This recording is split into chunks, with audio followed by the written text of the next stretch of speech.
इस कहानी के माध्यम से सुनाई गई कहानियां अनुभवों की वास्तविकता का दावा नहीं करती हैं। इस कहानी का उद्देश्य किसी भी तरह का अंधविश्वास फैलाना या अंधविश्वास को बढ़ावा देना नहीं है। किसी भी धर्म या संप्रदाय को ठेस पहुंचाना नहीं है। कहानियों का हेतु केवल मनोरंजन है। तो चलिए बिना किसी देरी के कहानी शुरू करते हैं। पाकिस्तान के कराची शहर में एक परिवार रहता था। परिवार में पुरुष, एक महिला, उनका एक 20 वर्ष का बेटा और एक 22 वर्ष की बेटी थी जिसका नाम निशा था।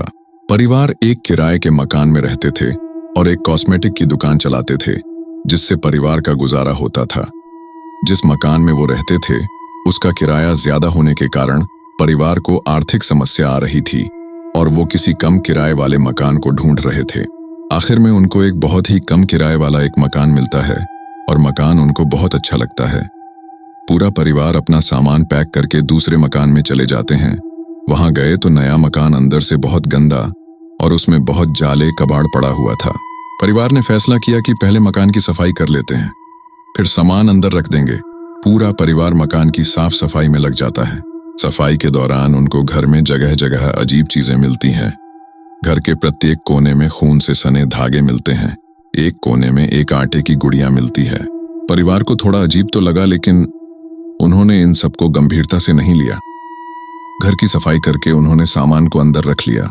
साफ सफाई करने के बाद उनकी 22 वर्षीय बेटी निशा बाथरूम में चली जाती है और तभी निशा के जोर से चीखने की आवाज आती है। सभी घर वाले बाथरूम की तरफ भागते हैं, लेकिन बाथरूम अंदर से बंद था। उन्होंने निशा को बहुत आवाज लगाई, लेकिन निशा की कोई आवाज नहीं आई। थक हार कर उन्होंने बाथरूम का दरवाजा तोड़ दिया तो देखा कि निशा अंदर बेहोश पड़ी है। वो निशा को उठाकर अंदर कमरे में लाते हैं। थोड़ी देर बाद निशा को होश आता है तो वो बहुत डरी हुई थी। उसने रोते रोते बताया कि उसने जैसे ही नहाना शुरू किया तो बाथरूम की दीवार से एक महिला निकली जिसका चेहरा एक तरफ से पूरा जला हुआ था। पहले तो उसने निशा का गला दबाया और फिर उसका सर जोर से दीवार पर देकर मारा और वो बेहोश हो गई। परिवार बुरी तरह से डर गया और उन्होंने उसी समय घर छोड़ने का फैसला किया। निशा का पिता कोई दूसरा घर ढूंढने के लिए बाहर चले जाते हैं और निशा की मां रसोई में खाना बनाने चली गई। बेटा और बेटी दोनों कमरे में लेटे हुए थे। तभी उनको अपनी मम्मी के गिरने और चीखने की आवाज आई। वो भाग कर जाते हैं तो देखते हैं कि उनकी मम्मी रसोई में पड़ी है और रो रही है। उन्होंने पूछा तो उन्होंने बताया कि जब वो खाना बना रही थी तो उनके पीछे से किसी ने उनको धक्का दिया और वो अचानक से नीचे गिर गई। परिवार और भी ज्यादा डर जाता है। थोड़ी देर बाद निशा का पिता उदास चेहरे के साथ बाहर से वापस आता है और बताता है कि आज तो कोई और घर नहीं मिला। शाम हो चुकी थी।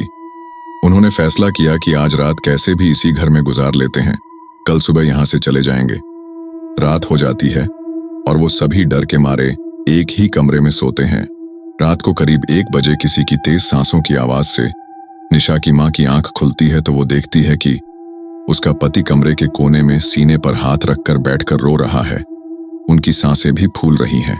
निशा की मां ने उनसे पूछा तो उन्होंने बताया कि सोते सोते अचानक उनको सपना आया कि एक महिला जिसका चेहरा जला हुआ है वो उन पर किसी धारदार हथियार से उनके दिल पर वार कर रही है और तभी उनके बहुत तेज दिल में दर्द होना शुरू हो गया और वो जोर जोर से रोने लग गया।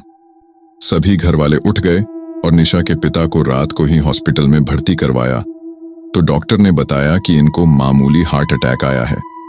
निशा के पिता की जान बच जाती है, लेकिन वो उस घटना के बाद उस घर में गए ही नहीं। बाद में किसी ने बताया कि उस घर में एक औरत की उसके ससुराल वालों ने ही जलाकर हत्या कर दी थी और तब से उसकी आत्मा वहीं वास करती है और वो आत्मा नहीं चाहती कि कोई उसके घर में रहे। और इसी के साथ ये कहानी यहीं खत्म होती है। जल्द लौटेंगे एक और नई कहानी के साथ। तब तक के लिए अपना ध्यान रखें और ऐसी ही सच्ची घटना पर आधारित कहानियां सुनने के लिए चैनल को सब्सक्राइब जरूर कर लीजिएगा।